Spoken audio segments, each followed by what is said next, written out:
tragedy. What else can I call it? What more need be said? The damage, the destruction. You saw it with your own eyes. When will people wake up and realize that everywhere Spider-Man goes, chaos and calamity ensue?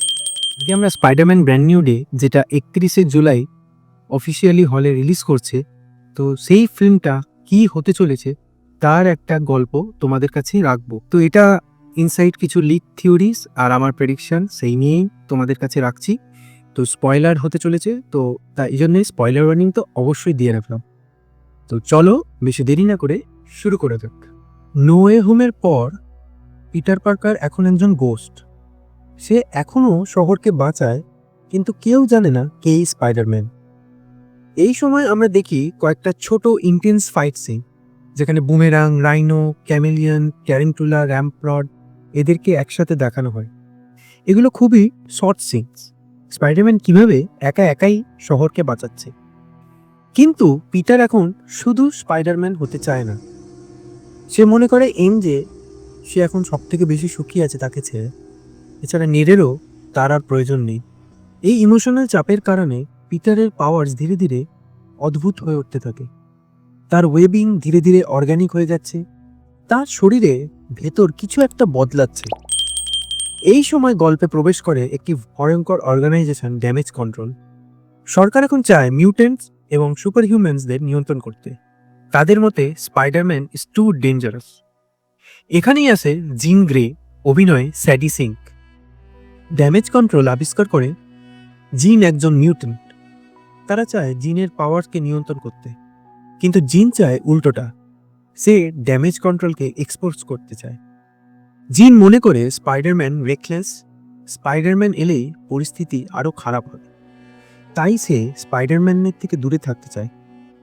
এই সময় জিনের পাশে এসে দাঁড়ায় the one and only পানিসার। পানিসার আর জিন একসাথে damage কন্ট্রোলের সত্য বের করতে চায়। তবে আসল ভিলেন এরা কেউ না, সে হলো টুমস্টোন। তার লক্ষ্য শহরটাকে ডিস্টেবিলাইজড করা। সে অর্থ যোগায় একটি ভয়ঙ্কর গ্রুপকে, যার নাম হলো দ্য হ্যান্ড।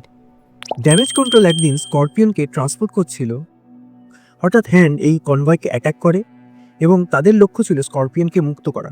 স্পাইডারম্যান বাধা দিতে আসে এবং এই সময় পানিসার স্পাইডারম্যানকে সাহায্য করে। পিটারের পাওয়ার্স দিন দিন আরও আনস্টেবল হতে থাকে। তার শরীরে শুরু হয় মেটামরফোসিস। একসময় পিটার নিজেকে পায় একটি স্পাইডার কোকুনের ভেতরে। সবকিছু তার ইমোশনস থেকে তৈরি।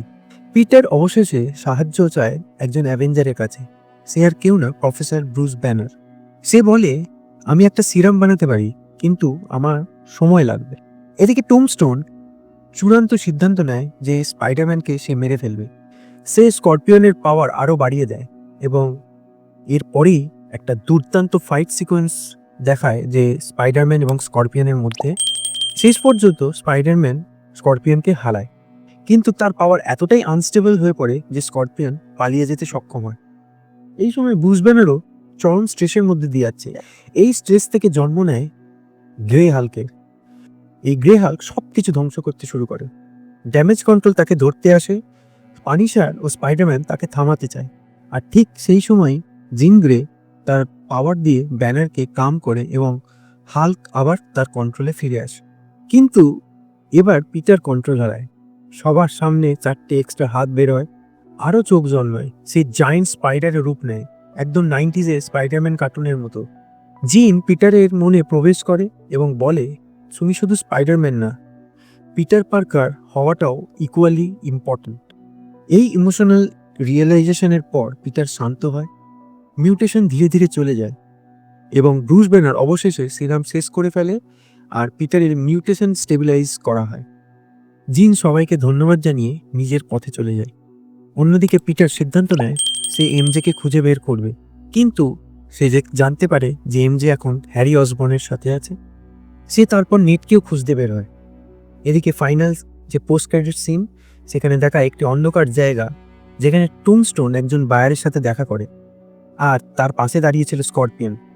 বায়ার একটি সিল্ড ভাইল এগিয়ে দেয় আর তাতেই আছে সেই ব্ল্যাক সিম্বয়েট, যেটা এমসিইউতে ভেনাম ফেলে গেছিল।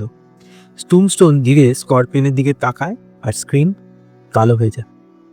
তো এইভাবেই স্পাইডারম্যান ব্র্যান্ড নিউ ডের গল্পটা এন্ড হচ্ছে এবং এই স্পাইডারম্যান ব্র্যান্ড নিউ ডেটাই কানেক্ট করছে গিয়ে লাস্টে ডুমসডের সাথে।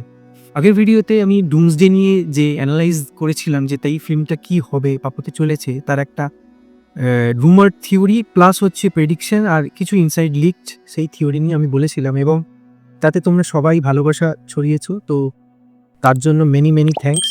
তোমরা এই ভিডিওটাও অবশ্যই শেয়ার করো তোমাদের বন্ধু বান্ধবের সাথে, আর আমার নাম মনে রেখো বংশু, চ্যানেলটাকে অবশ্যই সাবস্ক্রাইব করো, আমি এই ধরনের কন্টেন্ট আনি। ও এছাড়া তোমরা আমার এফবি আর ইনস্টা হ্যান্ডেল পেজেও ভিজিট করতে পারো এবং তাতে ফলো থাকতে পারো, কারণ ওখানে আমি কিন্তু ডেলি কিছু না কিছু আপডেট দিতে থাকি এই বিষয়ের ওপর, যেগুলো তোমরা খুব সহজেই জানতে পেরে যাবে। সব কিছু ইউটিউবে ভিডিওর মাধ্যমে করা সম্ভব হয় না, তাই জন্য সেখানে আমি ডেলি পোস্ট করতে থাকি।